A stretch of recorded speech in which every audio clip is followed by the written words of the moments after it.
Qui était vraiment Jeanne la Pucelle? C'est une étude complète de tous les textes du XVIe siècle. Cher ami, dites-moi. Mais c'est absolument juste. J'étais impressionné en lisant ce livre qui représente une sorte d'encyclopédie de tout ce qui est apparu juste à nous par l'écrit. Voilà. Alors Jeanne est un personnage extraordinaire. C'est, en dehors du Christ, le personnage humain le plus connu dans le monde entier, y compris dans les pays asiatiques. C'est une femme extraordinaire, c'est une femme d'un courage physique, elle va être blessée gravement, elle va recevoir un trait qui lui traverse l'épaule, elle va avoir une cuisse arrachée lors du siège de Paris, elle a une force de caractère invincible, elle ne cédera qu'à la fin à un désespoir qui aura été déjà son désespoir quand on va l'arrêter, et qu'à la tour de Beaurevoir, elle va sentir ces geôliers discuter avec Cauchon et les inquisiteurs pour la vendre, en somme. Elle va être vendue et elle va se jeter de la tour de Beaurevoir. Et on lui en fera le reproche en lui disant « vous avez voulu vous suicider ». La chose reste entièrement ambiguë, puisqu'elle dira « je ne voulais en aucun cas être livrée aux Anglais », ce qui évidemment pose de nombreuses questions. Elle va revigorer l'armée française par son intelligence, son entre-gens, sa force qui va rassembler les hommes. Elle va être prise comme compagnon par qui? Par La Hire. La Hire, c'est un colonel de parachutistes, La Hire. C'est une brute. Et voilà qu'il a à côté de lui Jeanne. Et tout à coup, dit l'écuyer de Jeanne, elle fait un signe à La Hire, elle lui dit « La Hire, nos hommes faiblissent, chargeons !» Et alors, ils baissent leur lance et ils chargent.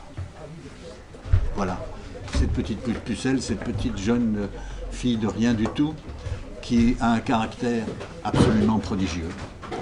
Elle va remuer la France et puis elle va vite être une gêneuse. Charles VII est un homme extrêmement faible, qui adore vivre avec son harem de petits châteaux en petits châteaux. Et cette femme qui veut reconquérir le royaume, pour lui, le fatigue. Lui, il veut mener sa petite vie de petit prince avec ses maîtresses et il ne voit pas plus loin. Et elle va être totalement abandonnée. La reine des 4 royaumes, la belle-mère de Charles VII, qui a probablement tout manigancé, car vos couleurs, elle y va une première fois, c'est raté. Mais la seconde fois, il y a une expédition militaire qui vient la chercher de la part du roi. Ça ne se passe pas du tout comme dans les légendes qui circulent dans les petits livres, elle n'y va pas comme ça par hasard.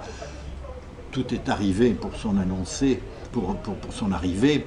Elle est annoncée, elle va être reçue par la reine des 4 royaumes, elle va être reçue par la reine elle-même, par la belle-mère du roi, puis par la reine elle-même.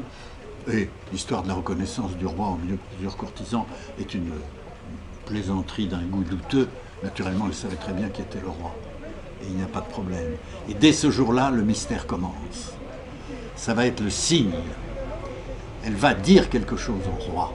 Et c'est le signe qui va la suivre partout. Quand elle s'est interrogée par les théologiens à Poitiers, elle dira « ils m'ont argué sur ma mission surtout ».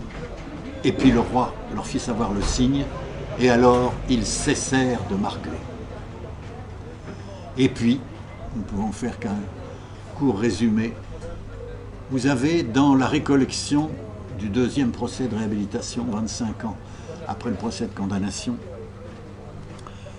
3 ou 4 lignes de Jean Bréal, l'inquisiteur de France, qui organise ce procès de réhabilitation et qui écrit « Depuis l'arrivée de Jeanne à Chinon, il y eut de grands mystères, des mystères si profonds que seuls Jeanne et le roi les connaissaient. Il ne nous appartient pas à nous aujourd'hui, en 1456, 25 ans après, d'essayer de les approfondir. Quant à la fin, tout devient, dans le procès de condamnation, puis dans les témoignages du procès de réhabilitation, si confus que l'on n'y comprend plus rien. Elle est poussée au désespoir. Et tout mouillé, l'un des dominicains va dire, je la trouve un jour s'arrachant les cheveux, et vous me disiez il y a quelques minutes, mais elle a accepté qu'on les lui coupe. C'est une expression, s'arracher les cheveux, ou bien est-ce l'une des multiples contradictions? Et puis Cochon entre dans sa cellule. Évêque, évêque, je meurs par vous. Vous deviez me mettre dans une prison ecclésiastique avec des femmes, et vous m'avez relivré aux Anglais à nouveau. Mais là, Et alors, Cochon lui répond, ah Jeanne, prenez-en patience. Tout, à nouveau, est mystérieux. Qu'est-ce que veut dire ce prenez-en patience de Cochon, qui ne sera pas remis en cause par des études très approfondies de ce passage? ouais, est-ce qu'il est véritable ce passage? Il est très douteux, ce alors, témoignage. Ce qui n'est pas Extrêmement douteux, douteux, c'est que bah oui. probablement Jeanne la Pucelle est bien dans la prison de Rouen le 30 mai 1431 à 8 heures du matin. Ça, c'est certain. Ouais. Alors, le dialogue est rapporté Absolument. par l'un des dominicains et il ne me paraît pas que ce dialogue puisse être mis en cause. Vous me posez un détail, tant pis. L'Aners et donc ont remis en cause une partie dans un petit opuscule un peu moins connu qui ne remet pas en cause la réponse de Cochon, très bizarre, prenez-en patience. Alors, il se dira beaucoup de choses, il se fera une information posthume où Jeanne abjure tout ce qu'elle a dit, tout ce qu'elle a fait, tout ce qu'elle a écrit. C'était jamais existé. C'est prouvé maintenant. Ah oh, monsieur, rien Il n'est- n'y avait pas d'abjuration.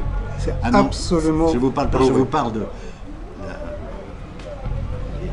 les 10 lignes qu'a publié Cochon sur des témoignages posthumes.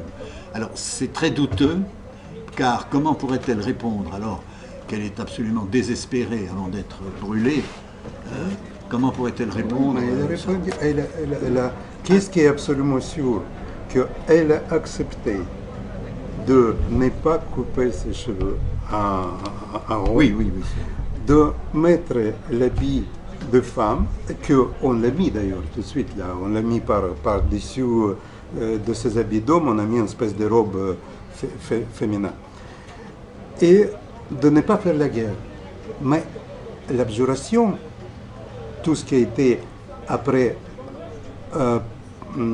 répandu par Cochon, c'est qu'elle a renoncé à ses voix, que les voix, ils étaient, mais partir du malin, du diable, au fond. Je vous avoue que Voilà, voilà. Et il avait, permettez-moi de vous dire qu'il avait un très intéressant travail publié il y a quelques mois sur cette question, justement, de Alain Olivier, où il prouve que c'était l'œuvre de Cochon ultime, parce que le but de Cochon, c'est discréditer Jeanne. Il a essayé de faire de toute son force, mais au fond, il n'est pas réussi. Mais après, voilà. alors, permettez, parce que nous avons très bien peu de sûr. temps, le rôle de Cochon est très compliqué. Quand elle est prise à Compiègne, Cochon et les Anglais vont faire des efforts pour qu'elle ne soit pas jugée à Paris.